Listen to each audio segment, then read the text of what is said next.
welcome. Thank you, Eliza. Thank you, Minigo. Good luck, bro. Thank you, bro. Hello, Clifford. Hello, Eliza. Hello. Magandang gabi sa'yo. Magandang gabi. So ngayon naman, Eliza, magsa-start na ang pangalawang parte ng interview natin. Na syempre, tatawagin nating sino si Angel. So dito, Eliza, pag-uusapan natin yung buhay mo outside of showbiz, behind the camera. So, ready ka na, Eliza? Ready na. Ready? Okay, let's go!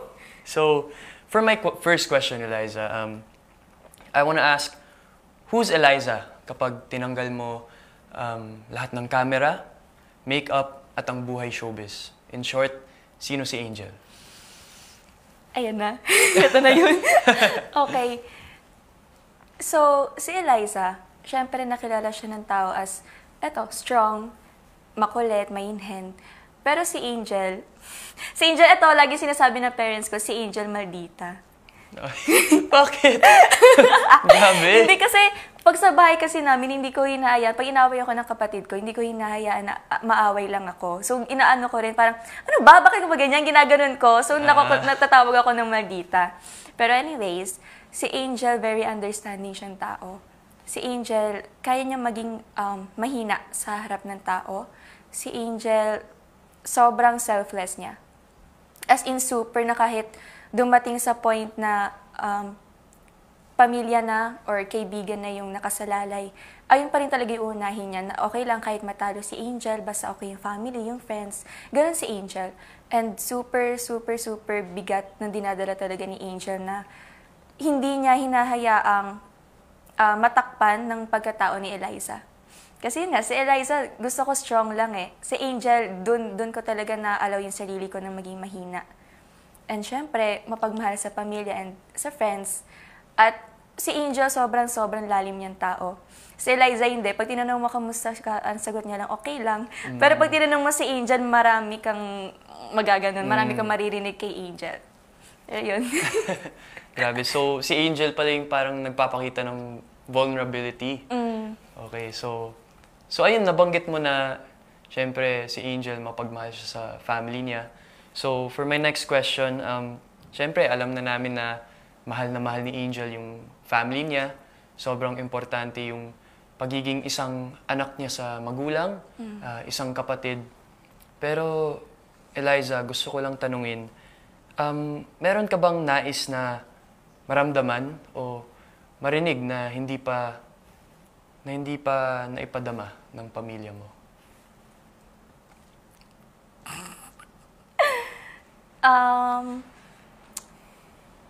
Ayun yung yung hindi pumasok sa isip ko na i-share dito sa loob ng bahay. Kasi natatakot ako sa family ko. Hindi naman natatakot na alam kong meron silang gagawin after kong masabi. Pero kasi, bago ako pumasok dito, sinabihan nila ako kung ano yung dapat kong sabihin sa hindi dapat sabihin. So, isa yun sa mga pinanghahawakan ko talaga kung bakit hindi ako pala share ng tungkol sa akin, sa family ko. And yung isa siguro sa mga pinaka gusto kong maramdaman sa kanila is yung maintindihan nila ako. Kasi pag nasa bahay ako, as in everyday, nararamdaman ko na hindi ako naiintindihan ng family ko. Na every time na may pinag-uusapan kami, sasabihin ko yung side ko, ang unang lumalabas sa isip nila, hindi mali ka. Laging gano'n, na parang lahat ng sinasabi ko hindi tama para sa kanila. And syempre may mga bagay na alam ko na tama ako. Pero hindi dumadating talaga sa point na iniintindi nila ako. So ako, kinikimkim ko lahat.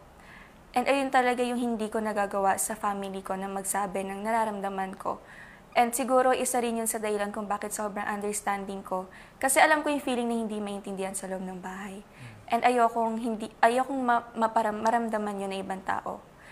So, hanggat hindi ko nararamdaman sa family ko yun, ayoko din naman na, bitbitin ko yun na hindi ko rin iparamdam sa iba.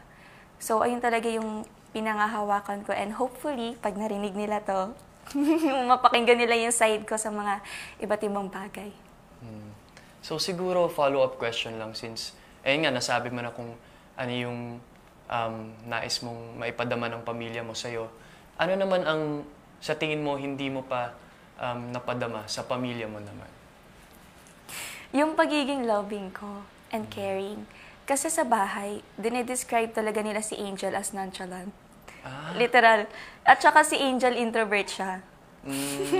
Lagi lang siya nasa kwarto, lagi nagsa-cellphone, nagsa-scroll-scroll. Tapos bumababa lang siya, lumalabas na siya ng kwarto pag kakain, maghuhugas ng pinggan, maliligo. Tapos after no, nasa kwarto na ulit. So hindi ko talaga kinakausap yung family ko. And kapag lumalabas kami outside ng buong family, sobrang tahimik ko. Kahit sila, ang dami nilang pinag-uusapan, ako nasa dulo lang, nakain lang. And hindi ako yung palahag sa kanila, hindi ako yung out of nowhere sabihin ko, I love you mama, I love you papa, hindi ako ganun.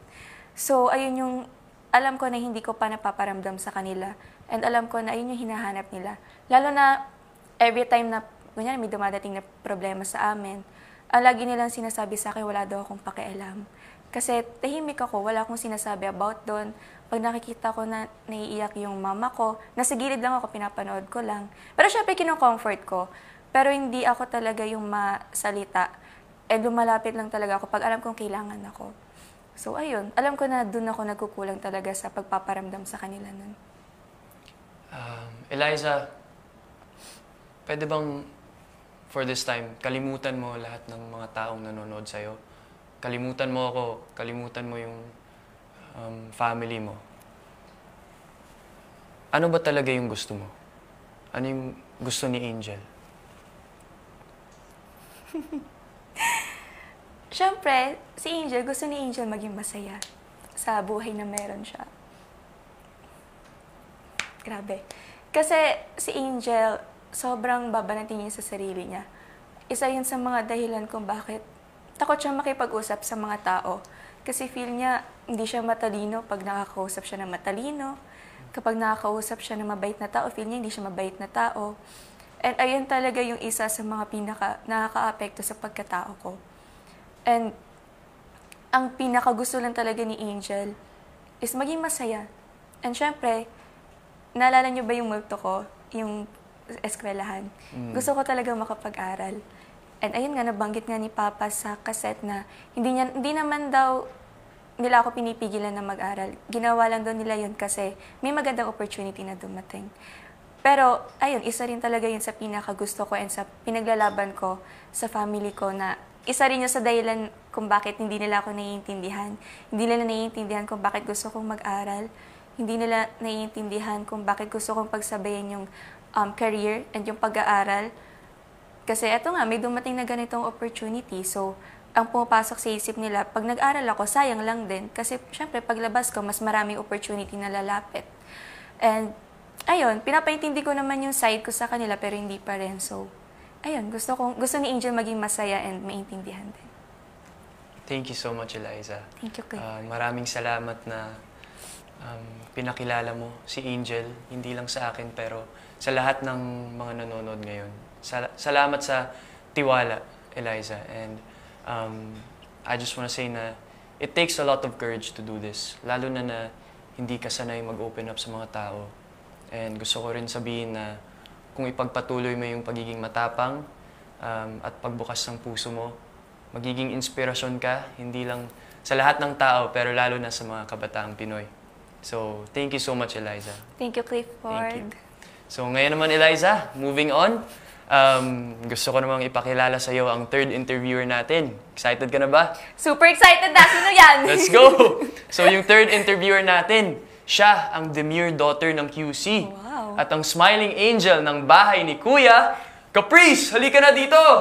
Wow! Yes! Thank you, Clifford! Hi, Eliza! Hi, Caprice. Wow, smiling angel nga Yes, talaga. smiling angel.